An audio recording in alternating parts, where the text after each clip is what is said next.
a pharmaceutical laboratory tested a drug on human volunteers, wherein one of their experimental drug trials went awry, causing the test subjects to face a terrifying side effect that puts them to the test for survival as they struggle to stay awake, because the moment they sleep, they'll die. Hey guys, welcome back to I Am Movies.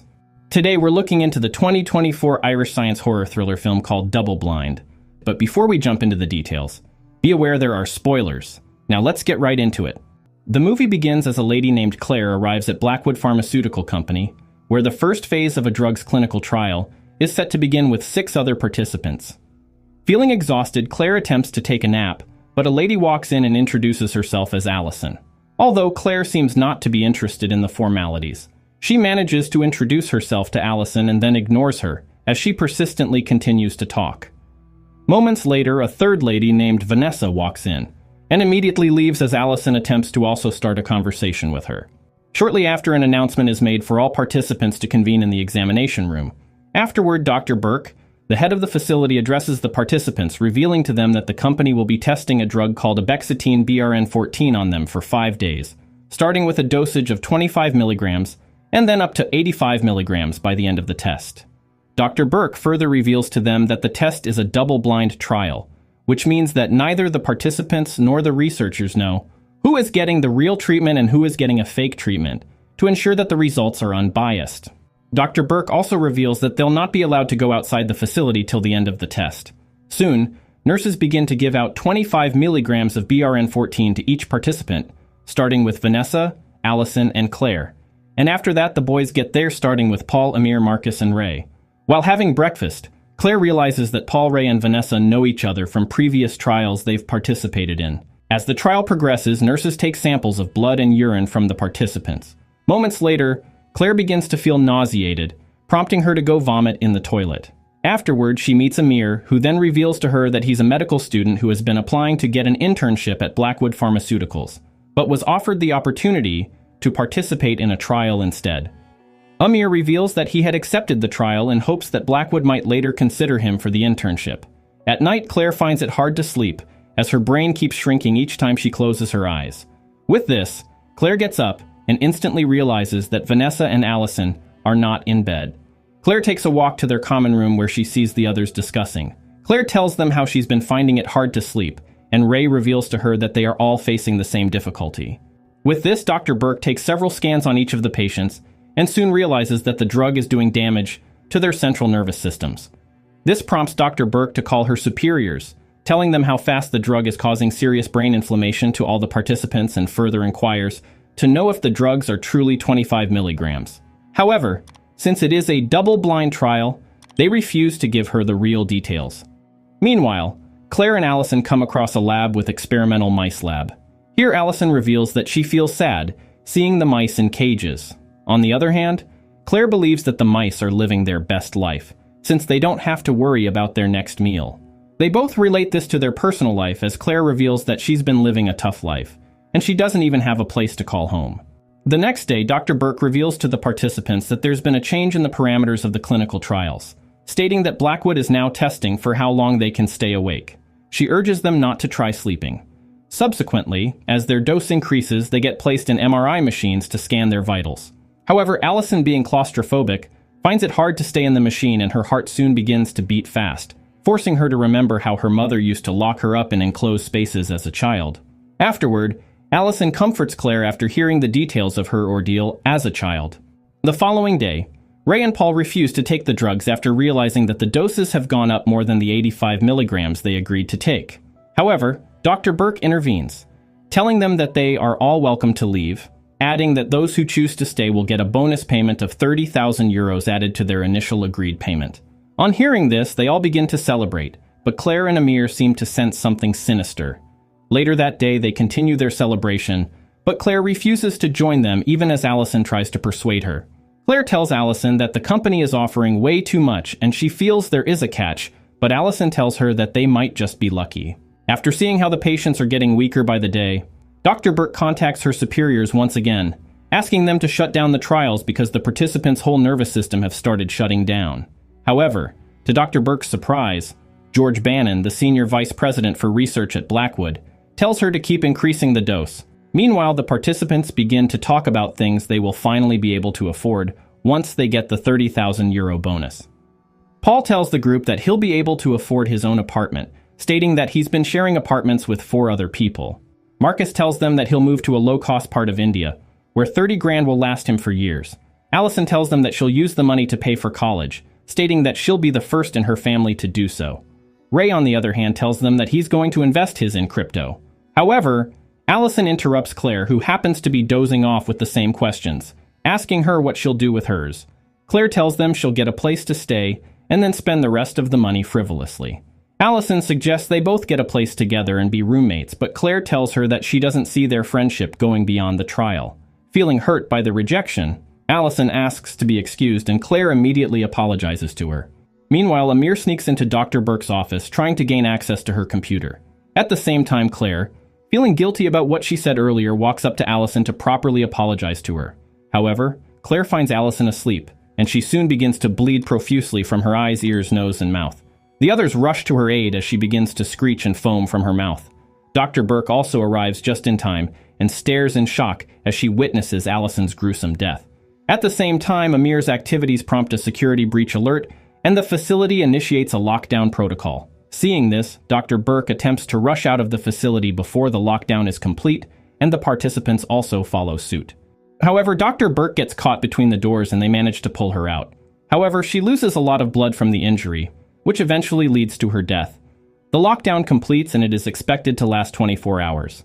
At this point, all participants realize that they are now stuck inside the facility for the next 24 hours. Shortly after, Amir joins them, revealing to them that they must not try to sleep because that will be their end. Afterward, they attempt to pry the door open, but Amir tells them that the doors will only open when the time elapses. Marcus asks how the lockdown was initiated in the first place, and Amir tells them that Dr. Burke must have initiated it. Afterward, Amir gives each person 5 packs of smelling salts to sniff anytime they feel too tired, advising them to only use it for emergencies as they need to carefully manage it. However, Ray finds a stimulant called amphetamines and suggests that they use it to boost their energy, but Amir advises them against it. He tells them not to ever try taking any stimulants, as it would only worsen their state, relating it to be the same as pouring fuel on a burning car. However, Amir tells them it is treatable once they can scale through. Afterward, Paul and Ray begin to record a video, stating their ordeal as evidence against Blackwood's negligence. Meanwhile, in an attempt to find a solution, Amir tests Claire's nervous system and he soon gets shocked seeing the extent of damage already done to her brain, but he keeps it to himself. Afterward, Claire records a last message for her mom, who is currently in the intensive care unit because of a damaged liver. In the video, she apologizes to her mom for not returning her calls and also acknowledges the fact that her mother must have been wanting to apologize to her. However, she later deletes the video as she struggles to find her way back to the common room. Meanwhile, with 16 hours left, Ray finds himself struggling to stay awake as he has already exhausted his smelling salt. Ray tries to persuade the others to share with him, and even attempts to guilt-trip them with quotes from the Bible. However, in a feat of rage, Vanessa confronts him to stop guilt-tripping them, adding that she doesn't believe in God, based on her childhood experience as a child who has been constantly reminded of how she would end up in hell. Meanwhile, as Amir continues to work tirelessly in an attempt to get to the root of the issue, he soon begins to hallucinate, seeing Dr. Burke's ghost. At the same time, Claire also begins to hallucinate, hearing Allison's voices sing lullaby to her, but Marcus quickly taps her back to consciousness. Afterward, Claire marvels at Marcus's tenacity and asks him how he's managing to deal with the sleep deprivation so well. Then, Marcus reveals to her that he once shattered his ankle while hiking alone and had to walk with that same leg because he was afraid he'd freeze to death. Afterward, Claire goes through one of the computers and finds a file containing information about each participant. Here, she realizes that each of them was carefully selected based on the fact they were socially isolated and wouldn't be missed if they were to disappear. At the same time, Marcus also begins to hallucinate, hearing sounds moments after the action had taken place. Subsequently, Marcus's hallucinations become severe and he falls asleep to his death thinking he just hallucinating. Seeing him dead, Claire stumbles into a room and uses a gas burner to hurt herself just to stay awake. Later, Claire confronts the others, telling them that Blackwood would never allow them to walk out alive, stating that they need to find a way to break through the wall before the time elapses. With this, they plan to dig a hole through the wall, but Amir tells them that it's impossible to break through the walls. However, Claire insists that they at least give it a try. Moments later, they begin to take turns hacking the wall open, but they soon realize that the wall is reinforced with steel to withstand bombs. Then, Claire suggests they try another wall, but Paul objects to her idea, asking her why any other walls will be different. Ray suggests that they take the stimulants against Amir's advice, but Claire disagrees, stating that they need to take Amir's words seriously, as a doctor. However, Ray tells them that Amir hasn't offered any other solution to their predicaments, and Claire volunteers to go speak to him. Immediately she leaves, Ray soon begins to suggest that Amir could be working for Blackwood, and manages to convince the rest to believe him, stating that Amir is only running tests in the lab to provide Blackwood with the remaining data they need. Meanwhile, in the lab, Amir gives Claire an apology note, revealing that he is the reason behind the lockdown. Afterward, Amir attempts to give up by falling asleep as he continues to blame himself for the incident. However, Claire urges him to stay alive to right his wrong, and also suggests that they jumpstart their body to stay awake since he once likened their body to a car. With this, Amir gets an inspiration to offer a temporary cure for them.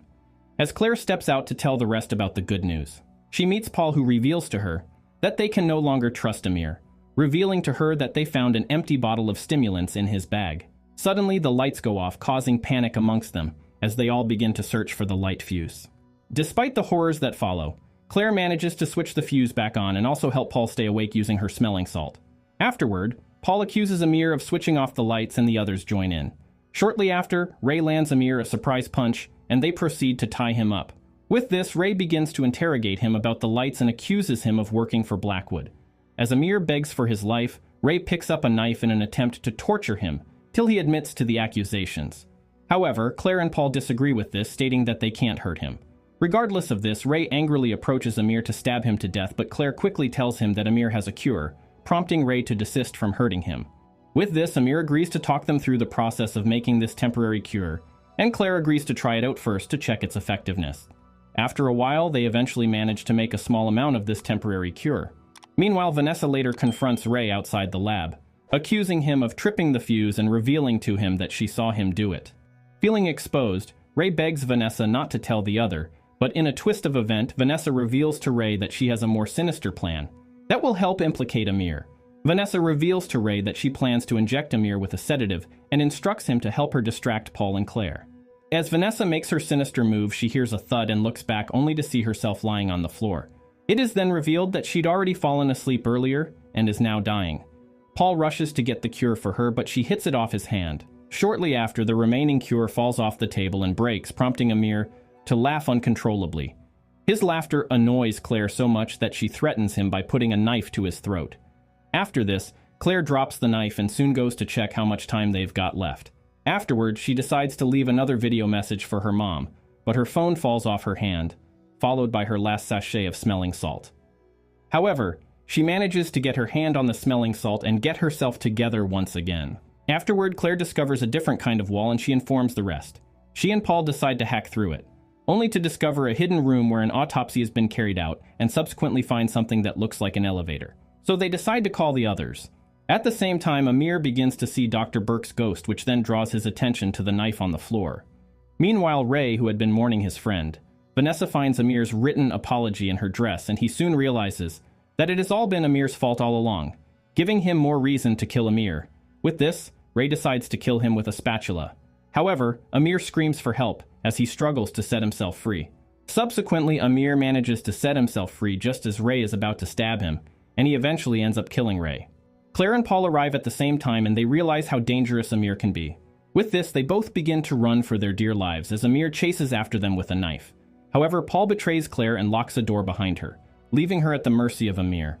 Paul gets into what he thought was an elevator and locks himself in, but he later realizes that it's a cremation machine. At the same time, Amir continues to attack Claire violently inside the MRI room, but the machine's magnet takes the knife from him, giving Claire time to escape to another room. After a while, they both fall on the floor in exhaustion, and the lockdown time ultimately ends. Amir manages to drag himself outside expecting to get help, but he soon gets shot by the assassin Blackwood had sent to kill any survivors. The gunshot sound triggers Claire to stay awake and she hide away from them. Subsequently, she manages to find where all the bodies are been assembled, and she cunningly hides herself in one of the body bags. Afterward, the assassins place all the body bags into a van and drive off to rid of them. On the way, Claire gets out of the bag, causing the drivers to crash the van in shock. After 4 months in a coma, Claire wakes up to the news that Blackwood has been cleared of any wrongdoing, and she soon realizes that they've managed to pin the whole thing on the late Dr. Burke, stating that the trial was a rogue one and that Blackwood management knew nothing about it. And this is where our movie ends. If you'd like to see us recap any other movies or topics you have in mind, just drop a comment and let us know. And don't forget to hit the like button, share this recap, and subscribe to stay updated for the next one. Until next time.